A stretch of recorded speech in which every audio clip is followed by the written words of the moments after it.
gap. And what we want to hear now is from you. So if you have a particular question or a comment based on your own experience, based on something that you heard, feel free to make your way to the microphone on either side of the room. In addition, if you're a bit shy and you don't want to go to the microphone, feel free to jot down your question on a sheet of paper that you might have, pass it to me. I'll be more than happy to read your question out. But we have some brave souls, so we'll start to my right. If you can introduce yourself and direct your question to either one or all of our panelists. Thank you. Good evening. My name is Gail Epps, and I'm the Program Manager for New Teacher Induction in Montgomery County Public Schools. My question tonight is, how does equity play a part in closing the achievement gap? How does equity play a part in closing the achievement gap? Financial equity? Jump in. Racial and ethnicity inequity, diversity? I thought you were getting at the issue of the competing achievement gaps. Equity, meaning bringing poor kids up to non-poor kids, and excellence, meaning bringing everybody up to world-class standards. And one of the things I write about is that for political and educational reasons, we want the country to do both. We should do both, but at least in the short term, my view is that the most pressing priority is equity and a focus on poor and minority kids. And there is competition. There is tension between economic classes when you look at school reform. For example, middle class and up parents don't need accountability in the same way that we need accountability for poor schools. There's competition for money. Every parent in Montgomery County wants all-day kindergarten and pre-K, even though their kids don't need it. So you have competition for resources. Just to cite another example, is the very tough issue of, do you put the best teachers in the lowest performing schools? Well, these are real tensions for which there aren't great answers, but I think that that the greatest need is to be, look, if you do excellence, of course, that includes equity. But I think the greatest need is to bring poor kids up to close that equity achieving gap, and that will set the stage for continuing to move all kids up. Are there any other panelists who might want to comment? Do you feel like your question was answered? I mean, I could take equity in probably 5 different directions. I want to make sure that if I respond, I'm responsive to what you're curious about. I guess I'm looking at actual racial discrimination, institutional discrimination, and how does that play a part in trying to close the achievement gap? Does it play a part in trying to close the achievement gap in your minds? Well, we know that in some ways it's hard to separate race and income in a lot of communities. So for example, Maryland has historically had a larger income achievement gap than racial achievement gap, which is unusual in other states because we have a whole lot of low-income white students in Maryland, and we actually have in some counties higher achieving African American students. And this isn't the case in all places. So this is why I'm always hesitant to try to parse whether each community, and I generally just like to talk about kids who are either historically at risk because of these circumstances or disadvantaged. But along those lines, we know, for example, and there's no doubt about this, when we look at teacher quality, that it's unquestionable that the highest performing teachers are not in the lowest performing schools and lowest performing classrooms on average. And Buzzy raises this good question. All right, how do we solve that? Do we pay teachers more to go into lower performing classrooms? And then what do the families in the suburbs think about that? Do we go back to the days of busing where we think that higher performing schools are in suburban areas, therefore we're going to get over residential discrimination, kids going to school based on where they live by forcing kids to go elsewhere? So yes, we know that there are racial and economic elements that lead to lack of equities in a lot of different ways. I mean, the big struggle is how do you deal with all of these? Is it busing? Is it paying teachers more to go into different locations? Is it just paying schools more in different areas? And we've tried a lot of this stuff. I mean, the thing that's on my mind right now, more than anything else, is in the Abbott districts, famously in New Jersey, where by court order, the lowest income districts got enormous, almost breathtaking amounts of additional funding over the past 10, 15, 20 years in the most African American, Latino, and low income communities. And we spent more money than you could shake a stick at, and the inequities and results are still there. So I mean, to answer your question, yes, equity is a huge part of this, but it's not obvious how you solve all these different elements. Yes, to my left. I'm Anne Marie Smith, and I'm a school administrator in Montgomery County. I would like to hear more about, you referenced systems change, and New York, Baltimore, thinking of different ways to deliver education. I'd like to hear more about that, and I'd like to understand what kind of policy tools were used to have that take place. Well, there's a great similarity between Baltimore and New York because Andres Alonso in Baltimore was #2 in New York. And I think Alonso's theory of action has two main parts. One is principals' autonomy. He thinks that every school should be like a charter school. You devote your attention on getting good principals, and if they don't produce the test scores, you fire them and get other new principals. And I think one can, let me first put the second part of it is that he's really in the forefront of basically what Andy writes a lot about, and that is closing failing schools. I don't know of any city proportionately, including Chicago, that's had more sort of transformation in charter schools and contract schools and innovation schools. So, and I think that's sort of the same direction that Joel Klein has done. And I think that, I think that they are out in front. Baltimore has advantages of scale and less politics and so forth that New York doesn't have. And I think that's where, they are more or less on the cutting edge. And I think that they are that theory of action is, as the old saying goes, necessary but not sufficient. I think Alonso and Klein are going to have to build a management support system, instructional support system to back up principals' autonomy and their school closures and transformations to sustain the rate of progress. So I'll talk about 4 different things in terms of delivery of education. And I'll start off with the most provocative, which will probably earn me boos here, but I have to say because I believe deeply in it. So my view is that I fight every day to make sure there are more kids in great schools, period, full stop. I didn't put any adjective before great or before schools. That is, I don't care if it's a traditional public school, a magnet school, a charter school, a private school, a religiously affiliated school. I believe in school choice. I believe in getting poor kids in best schools right now, not later on, not promising them we're going to fix your schools 10 years from now, 20 years from now. I believe in school choice. So that includes scholarships, that includes tuition tax credits, and the whole wide array of getting kids in these schools. The caveat I put on that is I hate low-performing private schools as much as I hate low-performing charter schools, as much as I hate low-performing traditional public schools. If you don't know how I feel, I love great schools. I don't like bad schools, period. So school choice. Second thing is what's now being called the portfolio model of public education delivery. Like as I alluded to earlier, for 100 years or more, we've believed that public education has one system, a school district, and that conflates who monitors a school and who runs a school. So if you're a school board, you own all the schools in the geographic area, you hire for them, you fire for them, you purchase for them, you run them, and so forth. What the portfolio model says is those two things are different.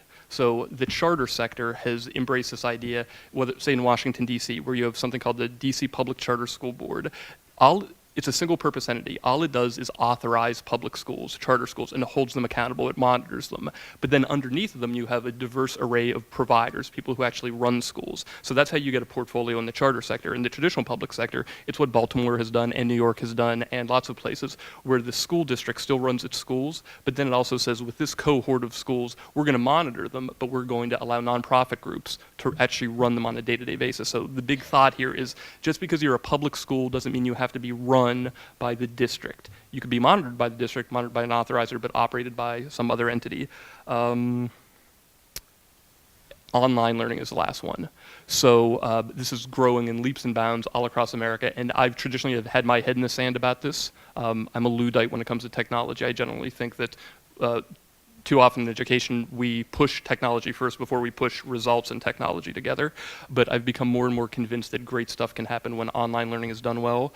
So for example, in a lot of race to the top applications, there are these states who are saying, listen, we know that we have 5% of our teachers are outstanding, outrageously successful, and yet our current model has only 25 kids in their classroom. We would like it if they could serve more kids. Well, one way you can do that is through online learning. So the best teachers serve not 25, but 250, 2,500 on a day-to-day basis. And how you actually roll this out is the difficult part, but the days where you have a school, a classroom, a teacher, 25 kids, I think is behind us, and we need to think about how to get into this new era. Yes. Hi, I'm Karen Cole. I'm the director of Big Learning. We're a local Montgomery County nonprofit that develops enrichment curriculum for after-school programs. And I'm wondering if you've thought about after-school in the context of all the problems you're trying to solve, and if you were personally going to design an after-school program, what you think the proper role of that program is, and what you would put in a program like that. So we don't necessarily fund after-school programming.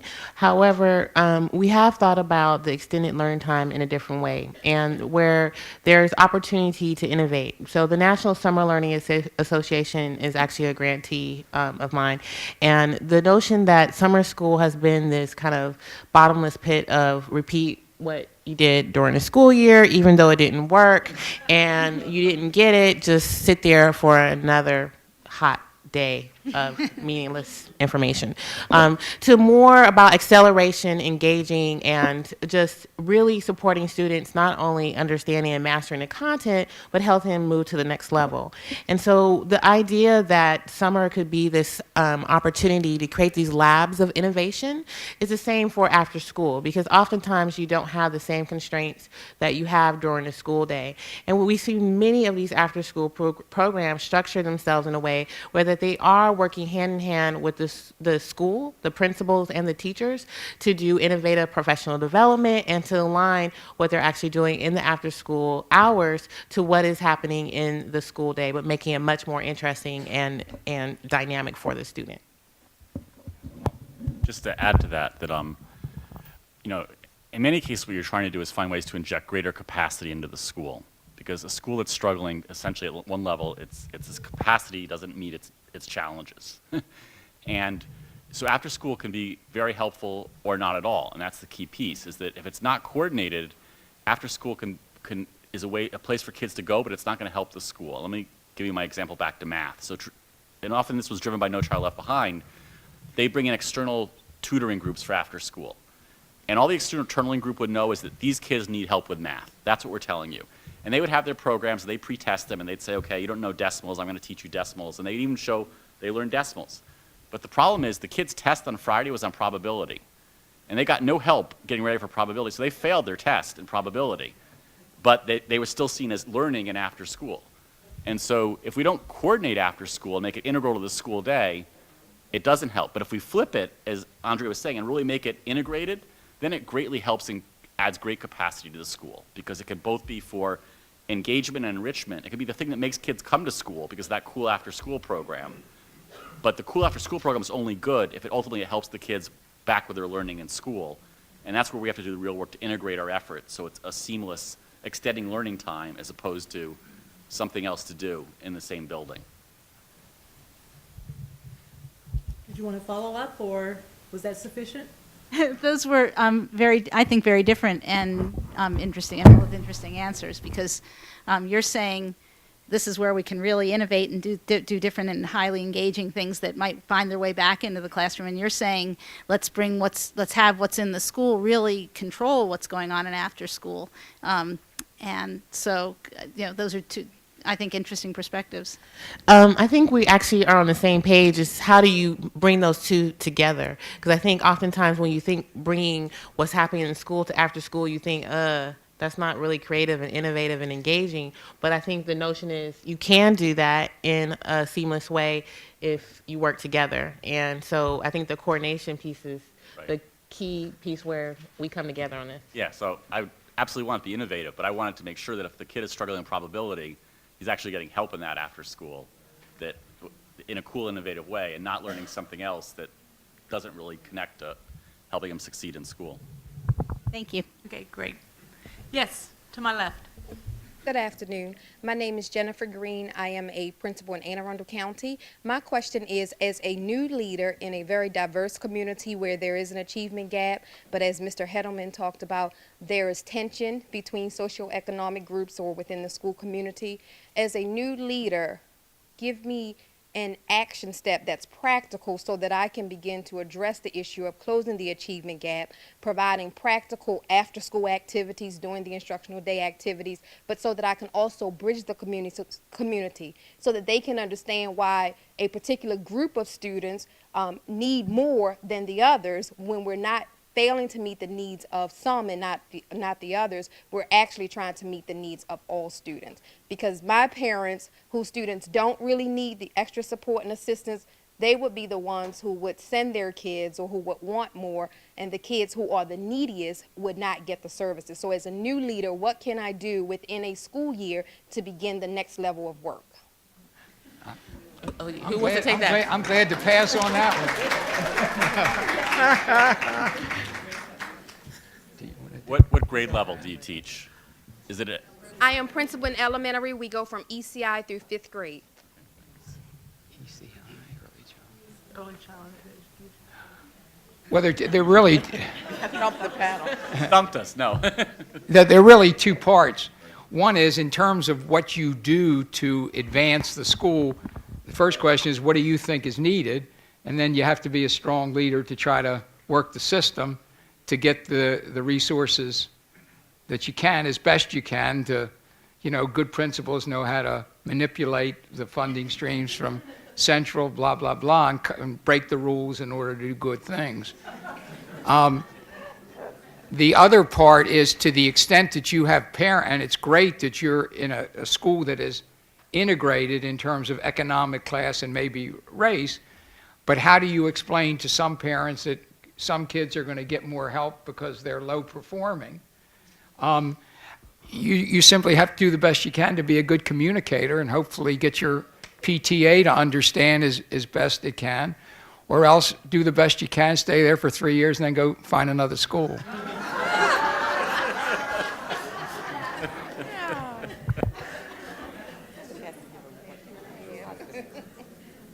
Would you like a follow-up, or Is there any other, did that just close the conversation? is there any other panelists that could give me some practical insight? No. So do you mind if I ask, so I'm a product of Anne Arundel County Public Schools, so I mean this sort of warms my heart to hear that you're thinking so much about this. Do you mind if I ask either what school you're the principal of, or at least the region? I am at Quarterfield. I've been there for 2.5 years. I worked 11 years in Baltimore City prior to arriving in Anne Arundel. Congratulations. So I mean, you know this as well as anyone. Teacher quality, teacher quality, teacher quality. Do you have the staff that you need? Actually, I do. So, I mean, what happened at Annapolis High School, I think, is pretty instructive. That the superintendent there, he would call it zero-based, but he actually gave the principal there the ability to craft the team that she needed to actually put the team together so they could get the things done, and it changed the culture of the school. So I don't know too much about the culture of your school. Are you coming into something that's pretty tough? Are these tensions already there? Are you worried about them sort of in the future? So, I mean, the extent to which you can get the superintendent to allow you to actually own your school from top to bottom, every single staff member, length of your school day, change your calendar if you need to, change the length of each individual class courses. The one great thing that, I mean, in Anne Arundel County and all these other places are these formative assessments, actually figuring out where kids are and how they're progressing at 4 weeks or 6 weeks intervals. I assume you have some of that already in place. I mean, this final question about how do you get parents of different races and economic backgrounds to realize that they're sort of all in this together. The best principals that I've seen actually do this fight is they use different terms for it, but it's we're one school, we're one family, we're one community. There are no differences between us. We have to get in this battle together, and somehow they're able to get people to realize they're on the same team, but then also have differentiated programs for different kids, whether it's getting grant money so you can create a after-school AP, IB, pre-IB kind of program, logic classes, or these after-school programs or preschool programs with your Title I money for disadvantaged students. I mean, it's sort of remarkable, these great principals, and I'm sure there are many here who can simultaneously create a team and yet differentiate members of that team in a way that doesn't cause tension. I do have one brief practical suggestion. And it's this: leave Anne Arundel County and come back to Baltimore. because we don't have many economically integrated schools, so that's one layer of conflict that you don't have to work your way through. Hi, I'm going to follow up on that question. My name is Lisa Ebuano Davis, and I'm actually a physician, but I'm a member of the Hopkins School of Education Advisory Board and a former member of the Hopkins Board of Trustees. And I have an ongoing interest in developing the next generation of minority and disadvantaged students in STEM and healthcare. And so I have comment and a question. My comment is, we keep talking about the achievement gap, but what I hear you talking about is the kids who are at the bottom and bringing up the bottom. And Buzzy, you actually kind of said, well, we have to choose.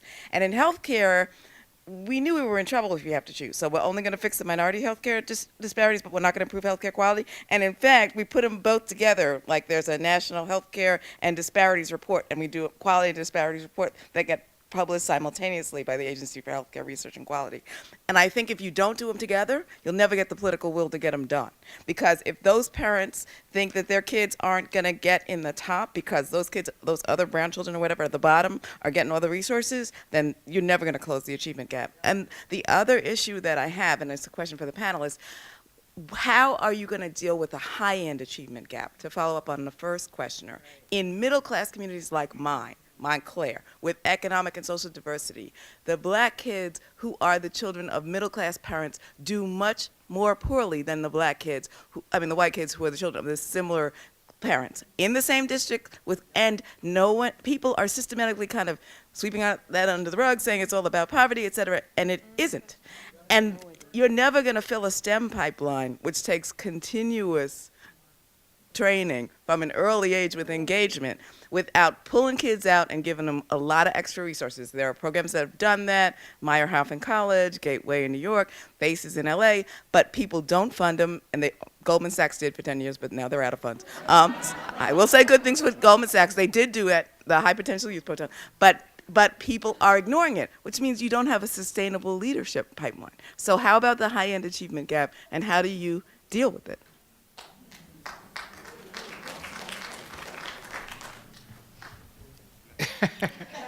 I know we're in Montgomery County because we get different questions in different subdivisions. Trust me, this is not Prince George's County. But, so, all right. So, all right. It's a national question. Yes. So I think that this is really about building pathways to post-secondary success. And you need pathways at multiple levels. And what we have to realize is that actually people will work hard if they think there's an actual pathway that they can believe in. And really understand that if I do X and Y, A and B happen, and I can count on that. It's not like maybe it happens or it's random, it's the luck of the draw. And that's really what we really need to do to increase the pipeline from high school to college and college success and into STEM, is to have basically a pathway that's well marked that says you start doing this in 8th grade, and then this in 9th grade, and this in 10th grade, and now we start getting you exposure to a college campus or to a workplace environment. Now we attach you to a mentor at 11th grade that's in STEM, and they tell you what you have to do in 11th and 12th grade in the first year of college to get to an advanced degree. And so we have to, and that takes person power in the end. It really does. Yeah. It's about creating connections of people to create these pathways to bring people along. Because that's what's happened informally in connected families. It's never like the kids just wake up one morning, now I know how to get to a STEM career. There's people all along telling them, do this, do that, don't do this. And we have to build those sort of public pathways. Right now we have private pathways. And we just have to commit to that and invest in the people power to do it. And it could be a combination of sort of pay investment in people power, but also building up sort of the service sector of saying, giving back to, help build the pathway yourself. So I would just sort of piggyback on that by saying that an organization that I worked for learned a really interesting example. I was working for a charter school organization where we were trying to figure out why it's the case that charter schools started by African Americans and Latinos were more likely to get closed, to suffer financial and academic problems than schools started by white school leaders. And the data wasn't telling us anything until we did interviews, actually case studies, anonymous. And what they told us is something along these lines, which is it's all about social capital, sort of figuring out how you get from point A to point B, and the assumptions that white America, middle class America has, better networks, better access to capital. When things go wrong, people don't look at you a certain way, they give you help. And that those kind of things weren't in supply in the same way they were in, there's a difference between advantaged communities and disadvantaged communities. So what we sort of took on is this idea about pathways. How do you think about point A to point B, and how do you make sure that at year one you do something, year two, and so forth? And I think the parallel for this in schools is the most amazing thing I've seen in high-performing, high-poverty schools is this pathway. When you start talking to kids when they are 5 years old about college, when you have the name of your classroom isn't Mrs. Johnson's classroom, it's Harvard. Or this classroom is George Washington. When they're 8 years old, they go on their first college tour. When they're 9 years old, they actually learn what a STEM career is. So you don't presume that kids are going to have everything, that a disadvantaged or African American or Latino family is going to have everything that a white family or a affluent or rich family has. And in a sense, I feel uncomfortable saying this because in a sense it's condescending. You're assuming that you have to do things that parents haven't done, but what we just realize, I think, is that the more you can put kids on this path and give them every single opportunity to get there and don't presume that they have everything. There's so many kids who don't know that college is an option. They don't know that high school graduation is an option. They don't know that they can loan money to go to college. They don't know that there is access to TRIO programs or after-school programs once they get there, and they start to drop out and disengage and so forth. So, I mean, the way that I always answer this question is just a bevy of wraparound services as early as you can get them, telling them that when they're in first grade, that you're not a first grader, you're the class of 2024, meaning you're going to graduate from college in that day. Here's the path, and how we're going to get you there. I've lost track of the research, but I remember reading Ron Ferguson at Harvard and others. Is the acting white syndrome still alive? And I don't know the answer. And is a barrier that may help to explain why African American, middle class, and up children perform at a lower level, if in fact they do, than white middle class and up children.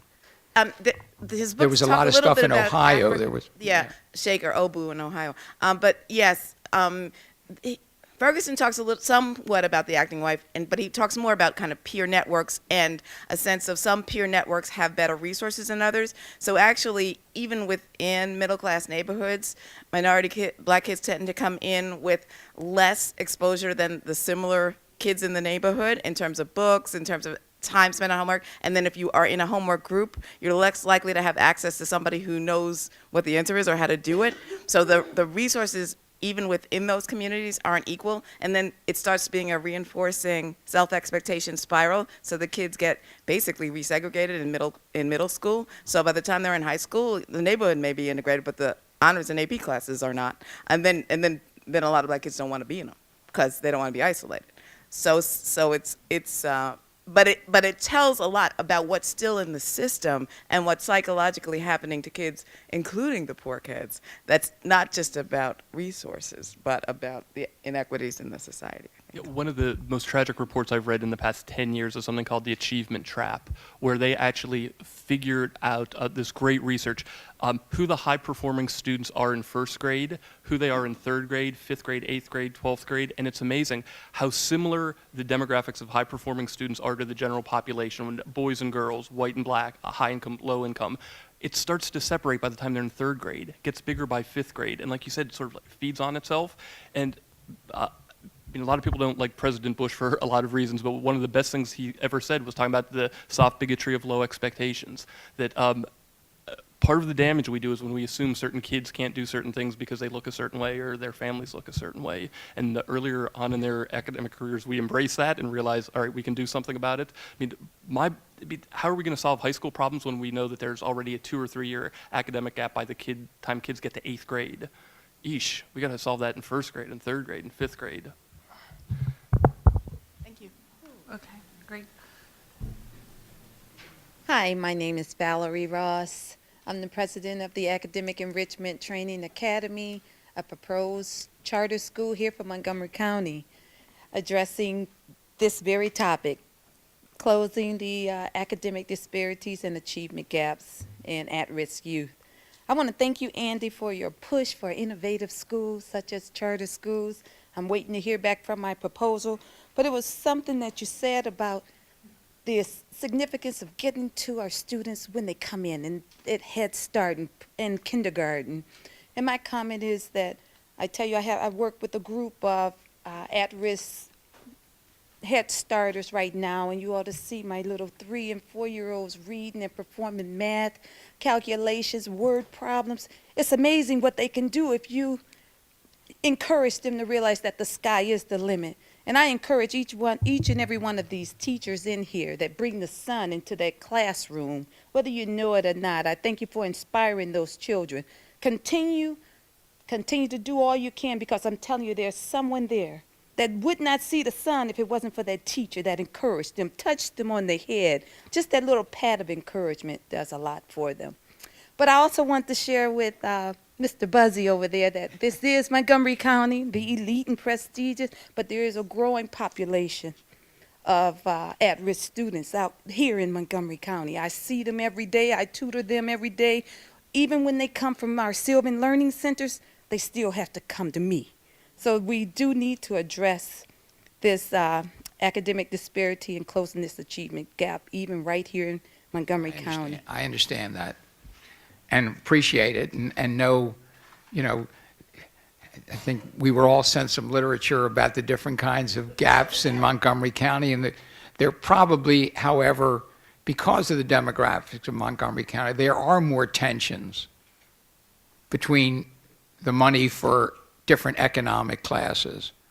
And there is a lot of, I think, I'll use tension rather than resentment about, I forget, I'm no expert on the green zone versus the red zone and so forth and so on. So far as I know, from way up in the grandstand, Dr. Weese has done a terrific job of trying to navigate that and do the right thing, but it's a more serious issue in Montgomery County than it would be in many other districts. And Montgomery County has an increasingly a large percentage of ELL kids and so forth, but it still, has more upper income than certainly than the urban districts that we've been talking about. It is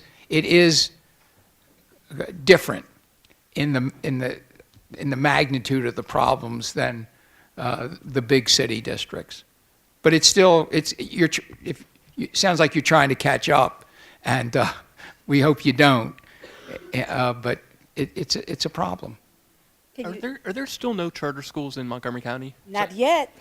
Right. There's one coming.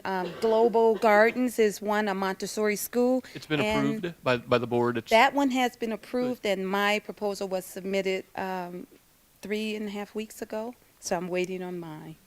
Good luck. Thank you. Good luck, and you too move to Baltimore City. We have 23, 27 charter schools, and the rest of the state has, I think, 2.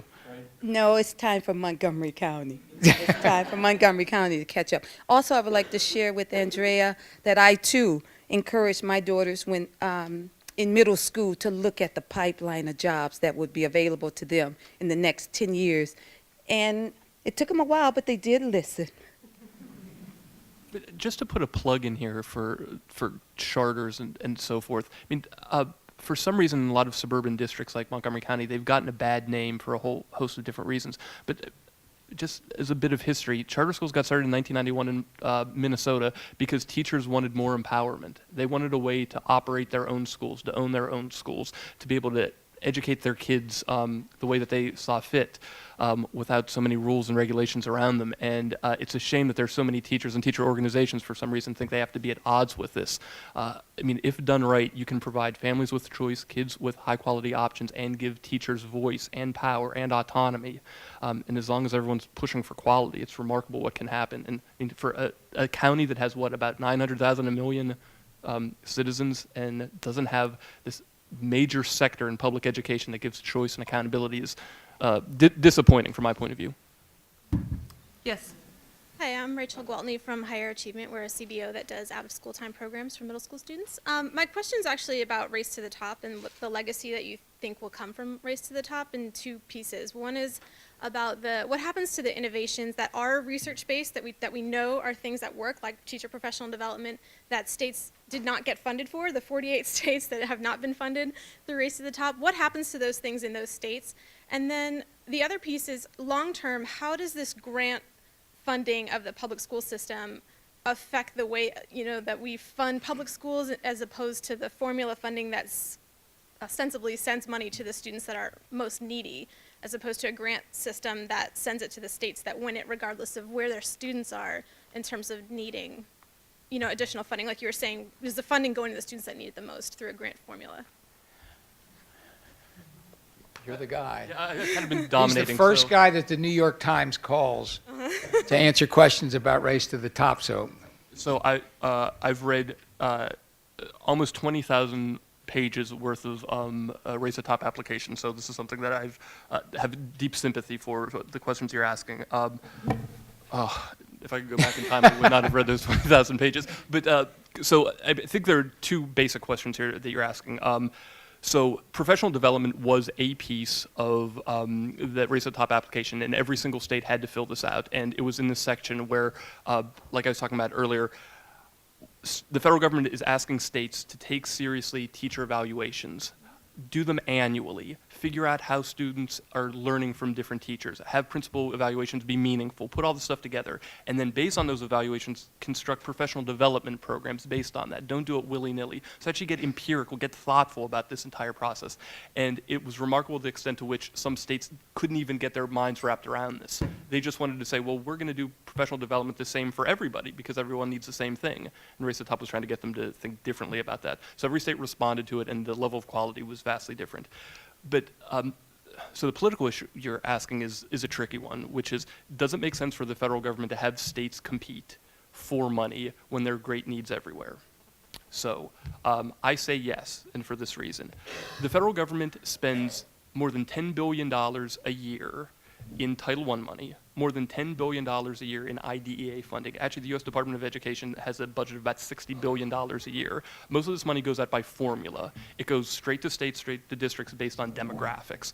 No differentiation between everything. The federal government just throws some money out there. And they've been doing that since 1966 with Title I, since a little later with IDEA. We're talking about hundreds of billions of dollars that have gone out this way.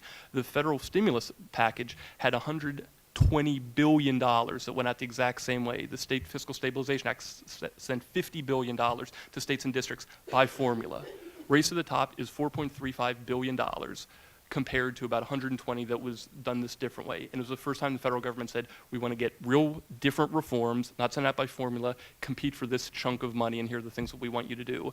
And if you disagree with what the Race to the Top was trying to do in terms of teachers and charters and so forth, I'm not going to be able to convince you of this, but if you generally agree with the mechanism, with the content of Race to the Top, it's remarkable how much change has happened at the state level because of this. States trying to change their policy environments, getting over political hurdles because there was some competitive money out there, and the truth of the matter is there has never been a federal education program that has generated more policy change than Race to the Top In the 40 years of federal education true funding, this $4 billion has changed the landscape in lots of places. If you don't like the substance, I sympathize with you, but at least it's been effective. And I think compared, I mean, this is how much we send out by formula, this is how much we do by competition. I'm okay with this.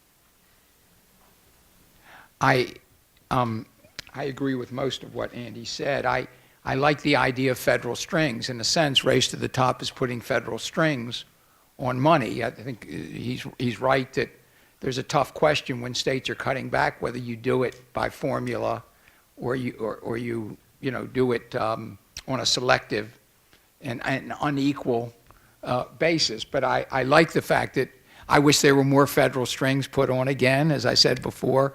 Not only standards and tests, but use of research-based practices, and the Title I and Race to the Top should condition the money on states doing more to achieve adequacy. Title I should have done that a long time ago. It's sort of in the statute, but it's never been enforced. On the other hand, I believe that the metrics of Race to the Top and the emphasis on teacher evaluation and charters and the use of data is a very small part of what it's going to take to close the achievement gap. And, I enumerated other things that I think are more important. So, and also, of course, you have the funding cliff, and the money's going to go over, and people are going to be reluctant to put that money into the classroom for fear of the funding cliff. So I think it's a step in the right direction, but I think that it will prove, in retrospect, I'm sorry to say, to not deliver what it has the potential to do.